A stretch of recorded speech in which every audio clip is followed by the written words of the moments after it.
இந்த 2 படமுமே வந்து அப்ப பியூரா அரசியல் இன்டென்ஷனுக்காக மட்டுமே வெளிய வருதா சார்? அத தாண்டி ஃபேன்ஸுக்கு, இல்ல தமிழ் சினிமாக்கு அந்த கான்ட்ரிபியூஷன் ஃபேக்டர பேசவே மாட்றாங்களே யாரும். இல்லங்க. அப்படி கிடையாது. நீங்க ஜனநாயகன்லயும் நெறைய கன்டென்ட் இருக்கு. ஆக்சுவலா வந்து சைல்டு அபியூஸ் பத்தியெல்லாம் அந்த படம் பேசுது. கட்டாயமா இப்ப விஜய்க்கு வந்து நெறைய குழந்தைகள்லாம் ரசிகர்களா இருக்கும் பொழுது, முக்கியமா பெண் குழந்தைகள் அந்த படத்த பார்க்கும்போது, அவங்க இந்த குட் டச், பேட் டச் எல்லாம் அப்பா அம்மாட்ட சொல்லுவாங்க. ஸோ அத பத்தி ஒரு அறிவு அந்த படம் பார்த்தா கட்டாயமா வரும். இப்ப நம்ம பிள்ளைகள்ட்ட சொல்ல தயங்குறத படத்துல விஜய் சொல்றாரு. ம்.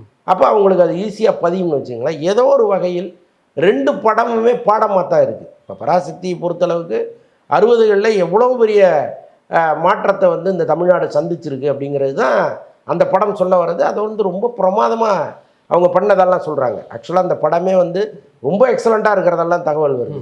ஸோ அப்படி இருக்கும்போது இன்னைக்கு இருக்கிற ஜென்சி கிட்ஸு தெரிஞ்சுக்க வேண்டிய ஒரு அரசியல் அது. நம்ம வந்து இன்னைக்கு இந்தி திணிப்பு இன்றைக்கும் இருக்குது. 60கள்லேயும் இருந்துச்சு, இன்றைக்கும் இருக்குது. பட் நாம் அதை வந்து எப்படி எதிர்கொள்கிறோங்கிறது ஒன்று இருக்குது, நம்ம எவ்வளோ மாறி இருக்கோங்கிறது ஒன்று இருக்குது.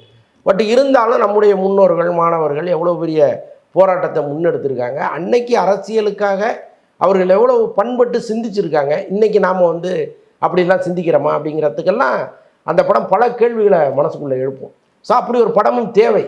எனக்கு என்ன பெரிய வருத்தம்னா, பராசக்தி மாதிரி ஒரு படம் தனியாக வந்து எல்லாரும் போய் அடைந்து அது ஒரு பெரிய மாற்றத்தை சமூகத்தில் ஏற்படுத்தணும்னு நான் நினச்சேன். அது வந்து இந்த சண்டையில் அது பலியாயிடக்கூடாது. அது ஒன்று இருக்குது. பார்க்காம போயிட்டான்னு வச்சுங்களேன். இப்போ விஜய் ரசிகர்கள் பார்க்க வேண்டிய படம் அது.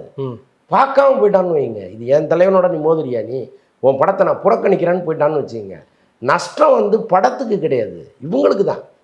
அப்போ நான் என்ன சொல்கிறேன், ஒரு தெரிந்து கொள்ள வேண்டிய ஒரு படத்தை இப்படி ஒரு மோதலாக உருவாக்கி நீங்களே கெடுத்துக்கிட்டீங்களேங்கிறது தான் நம்முடைய பார்வையாக.